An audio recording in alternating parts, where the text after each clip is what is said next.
Growing up in a black household in the 1970s meant learning respect through discipline that today's generation would find shocking. These weren't just punishments. They were lessons in community values, survival, and building character that shaped entire generations. But the way black mothers raised their children back then has been completely transformed by modern parenting standards, legal restrictions, and social services oversight. Here are 20 ways black mothers disciplined their kids in the 1970s that would be considered unthinkable today. The wooden spoon hanging in the kitchen was more than a cooking utensil. It was a symbol of authority that every black child respected in the 1970s. This simple piece of wood could end misbehavior with just its presence on the counter. Black mothers kept their wooden spoons within arm's reach, and children learned quickly which spoon was for stirring and which one meant business. The threat alone was often enough to correct behavior without it ever being used. When mothers reached for that particular spoon, kids knew they had crossed a line that couldn't be uncrossed. The wooden spoon taught lessons about consequences and respect that went far beyond the momentary discomfort. For black families in the 1970s, this wasn't abuse. It was education in the language that children understood best. The wooden spoon represented swift justice and clear boundaries in households where respect was not negotiable. Today's child protection services would immediately intervene at the first sight of a disciplinary wooden spoon. Being sent outside to pick your own switch from a tree was a punishment that combined physical consequence with psychological lesson that black mothers perfected in the 1970s. This wasn't just about the discipline itself. It was about taking responsibility for your actions and understanding the weight of choice. Children walked to the backyard, knowing they had to select their own instrument of correction, and this process taught them that actions had consequences they couldn't escape. A switch too small meant going back for a bigger one, and a switch too big showed you understood the gravity of your mistake. The long walk to the tree, the careful selection, and the slow return to the house gave children time to think about what they had done wrong. For black mothers, this method taught accountability and reflection before any physical correction ever took place. The switch represented more than punishment. It was a lesson in owning your choices and accepting the results. Modern parenting experts would be horrified by this practice that was once considered standard child rearing. When black mothers in the 1970s threatened to get daddy's belt, children knew they had reached the highest level of household infractions. This wasn't an idle threat. It was a promise that serious consequences followed serious misbehavior. The belt represented the ultimate authority in the household, reserved for the most defiant acts or repeated offenses that other methods couldn't correct. Kids would beg and negotiate when the belt was mentioned, knowing that once mother made that decision, there was no turning back. The sound of a belt being pulled through loops created an immediate atmosphere of regret and apology. For black families during this era, the belt wasn't about violence. It was about establishing clear hierarchies and teaching children that some lines could never be crossed. Fathers supported mothers in this discipline, creating a united front that children respected and feared. Today's standards would classify any use of a belt as physical abuse. making this once common practice completely illegal. Any adult in the black community had permission to correct children in the 1970s, and mothers fully supported this collective approach to raising respectful kids. If a child misbehaved at the corner store, the grocery store, or while visiting neighbors, any adult could discipline them on the spot. When children got home, their mothers already knew about the incident and administered additional consequences for embarrassing the family in public. This community discipline created a network of accountability that followed children everywhere they went. Kids couldn't hide misbehavior or play adults against each other because the entire neighborhood was watching and reporting. For black mothers, this system meant having dozens of extra eyes and hands helping raise their children properly. The community correction taught children that respect was expected everywhere, not just at home.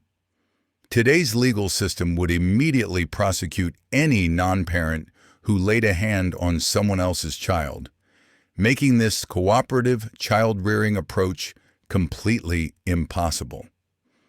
Black mothers in the 1970s perfected a facial expression that could freeze children in their tracks from across a crowded room. This wasn't just a stern look. It was a carefully crafted warning system that promised serious consequences if the current behavior continued. Children learned to read these looks like a survival manual, understanding the difference between mild annoyance and imminent danger. The look worked in church, at the grocery store, during family visits, and anywhere children might be tempted to act up in public. Mothers could stop fighting, end arguing, and correct disrespect without saying a single word. For black families, the look represented efficient discipline that maintained family dignity while warning children to adjust their behavior immediately.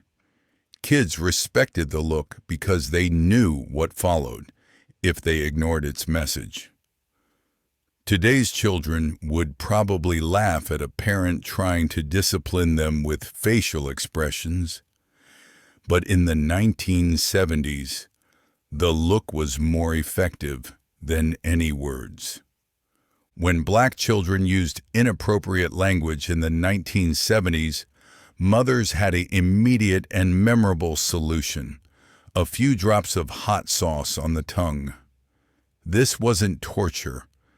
It was a quick lesson that taught children to choose their words carefully and understand that mouths were for respectful communication. The burning sensation lasted just long enough to create a lasting memory about the consequences of foul language or talking back to adults.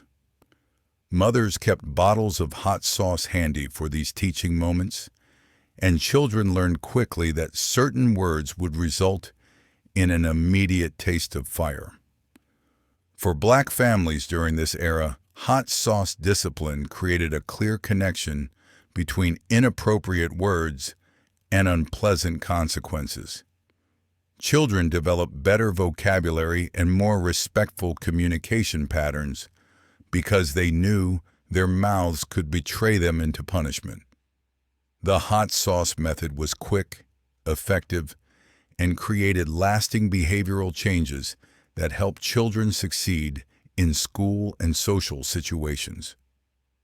Modern child protection agencies would consider this practice abusive and potentially dangerous.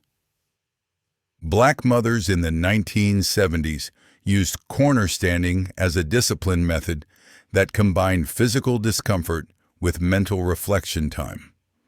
Children were required to stand facing the corner for extended periods, sometimes holding heavy books or with their arms raised, while thinking about their misbehavior. This wasn't just time out. It was active punishment that required endurance and created genuine consequences for poor choices. The corner became a place where children had to confront their actions without distractions, entertainment, or comfort. Mothers would check periodically to ensure proper positioning and attitude, extending the time for any signs of defiance or complaints. For Black families, corner standing taught patience, respect, and the value of good behavior through contrast with the alternative. Children learned that misbehavior resulted in boredom, discomfort, and isolation from family activities. Today's parenting experts consider extended standing punishment as potentially harmful and recommend much shorter timeout periods in comfortable positions. When Black children lied or used profanity in the 1970s, mothers had a classic remedy that created immediate and lasting consequences: a bar of soap rubbed directly on the tongue and teeth. This wasn't a threat. It was a promise that dishonesty and disrespectful language would receive swift and memorable correction. The taste of soap was so unpleasant that children would do anything to avoid repeating the behavior that caused it. Mothers kept bars of soap accessible for these teach-in moments, and children learned that lies were harder to swallow than the truth. For Black families during this era, soap mouth cleaning represented zero tolerance for dishonesty and inappropriate language. Children developed habits of truthfulness and respectful communication because they knew lies tasted terrible and left them feeling sick for hours afterward. The soap treatment was immediate, effective, and created lasting changes in how children chose to express themselves. Modern safety standards warn against soap ingestion due to potential toxicity and chemical dangers. The extension cord became an instrument of discipline in Black households during the 1970s, when children committed serious infractions that demanded immediate correction. Mothers used extension cords because they were readily available, flexible, and created sharp consequences that children remembered long after the incident.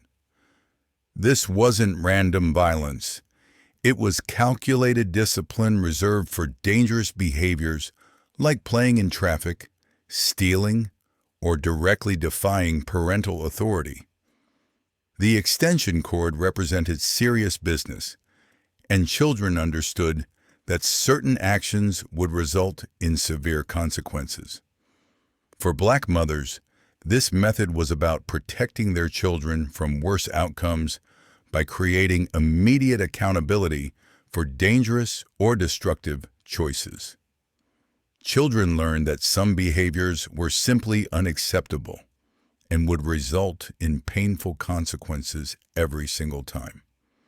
The extension cord discipline created strong behavioral boundaries and taught children to think before acting in ways that could harm themselves or others.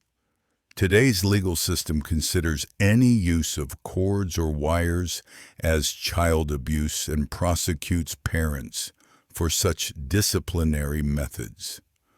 Black mothers in the 1970s would sometimes make misbehaving children stand outside in their underwear or pajamas as a form of public embarrassment that taught lessons about family reputation and personal dignity. This wasn't about humiliation for its own sake. It was about teaching children that bad behavior reflected poorly on the entire family and created consequences beyond their own comfort. Children had to face neighbors, friends, and community members while visibly being punished for their actions. The embarrassment was temporary, but the lesson about family honor and personal responsibility lasted forever. For Black families, this method taught children that their behavior affected everyone who loved them, and that family reputation was something to protect and cherish. Children learn to consider the broader impact of their choices and develop stronger connections to family values and community standing. Today's child protection services would immediately intervene in cases of public humiliation or exposure, considering such methods psychologically harmful and potentially abusive.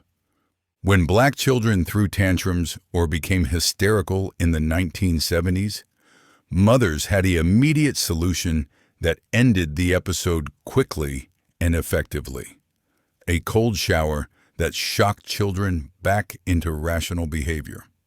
This wasn't cruelty. It was practical psychology that used physical discomfort to reset emotional states and teaching self-control. The sudden cold water stopped crying, screaming, and out-of-control behavior within seconds, allowing children to calm down and think clearly about their actions. Mothers knew that hysteria fed on itself and that breaking the emotional cycle required dramatic intervention. For black families during this era, cold shower discipline taught children that emotional outbursts had immediate consequences and that self-control was a requirement, not an option.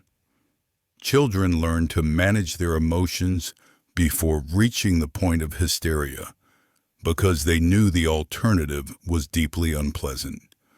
The cold shower method was quick, effective, and created lasting improvements in emotional regulation and tantrum management. Modern parenting approaches focus on comfort and emotional validation rather than shock treatments for behavioral episodes.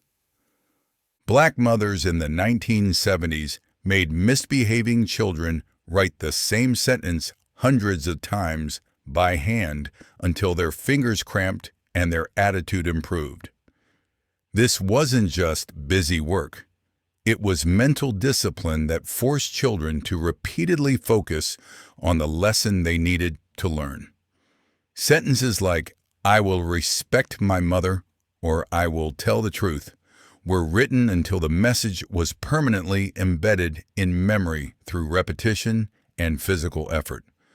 Children had to maintain neat handwriting throughout the entire punishment, starting over completely if the writing became sloppy or rushed.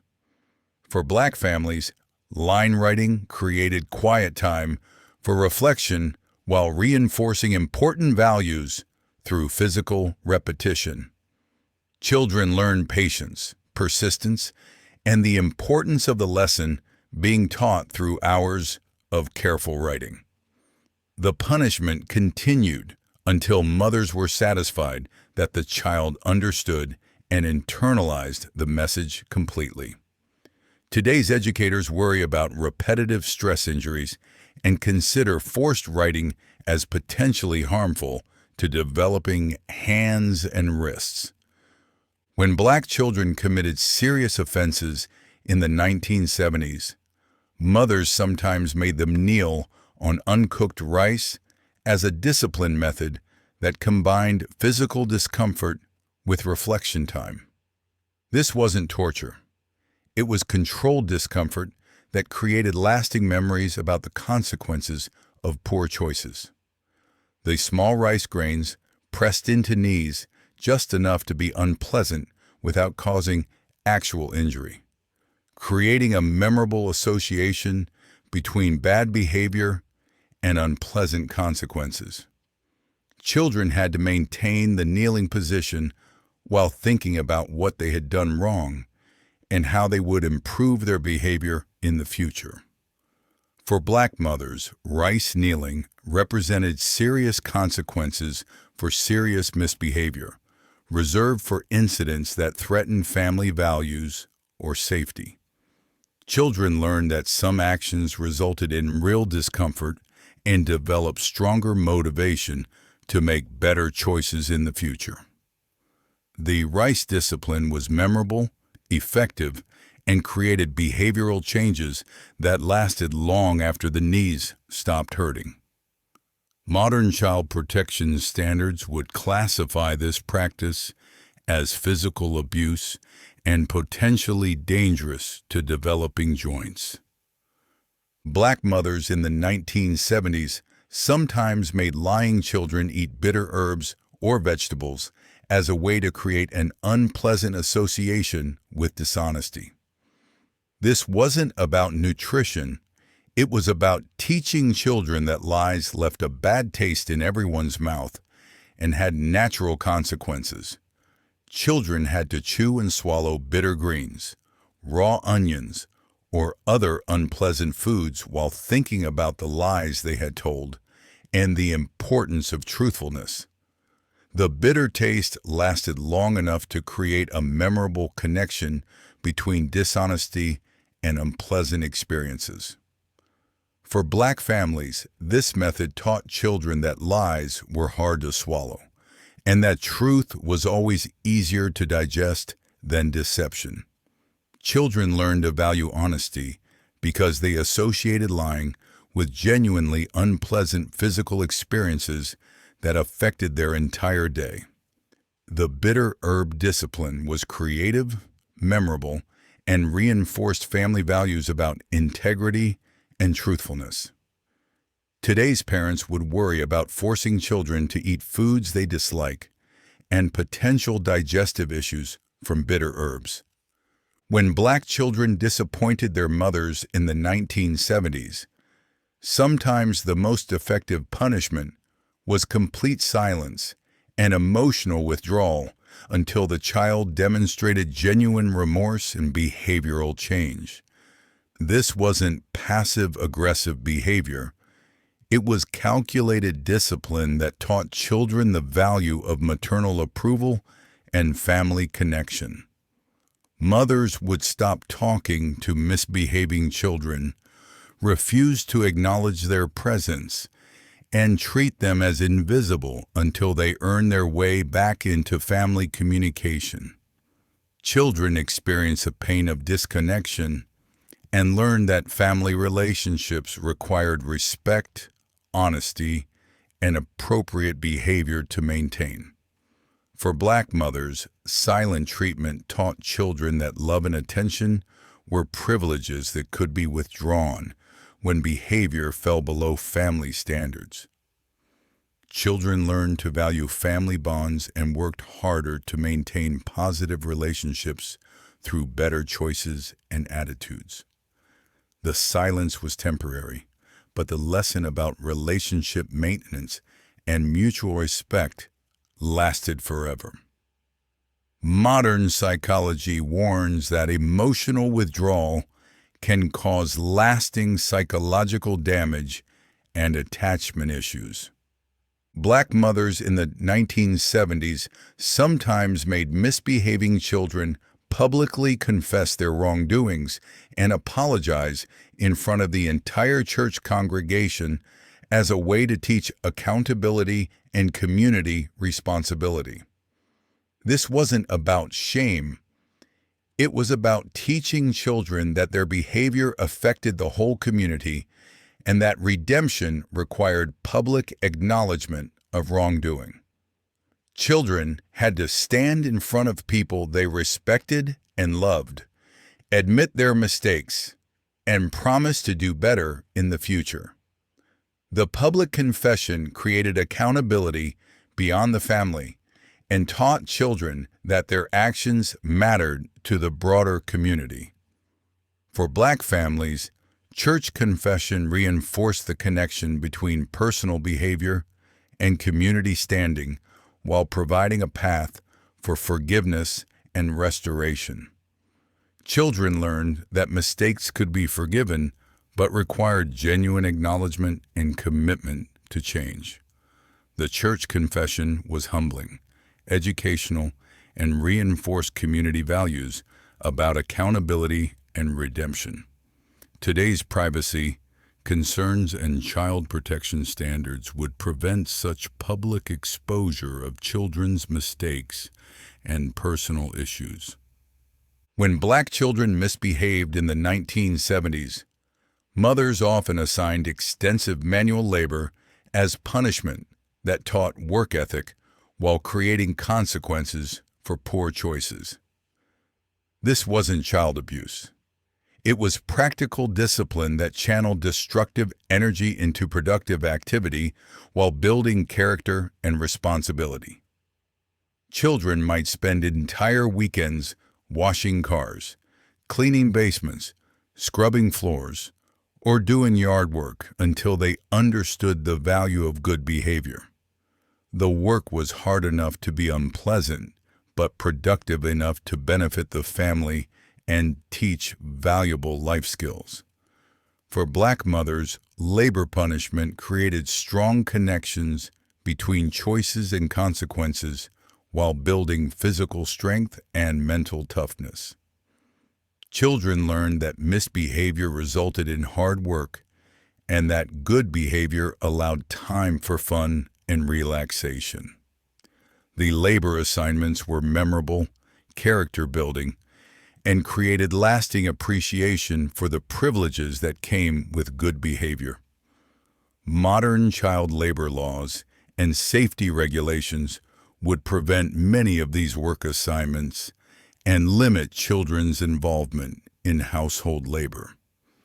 Black mothers in the 1970s could completely isolate misbehaving children by banning all social contact, entertainment, and enjoyable activities until behavior improved to acceptable standards.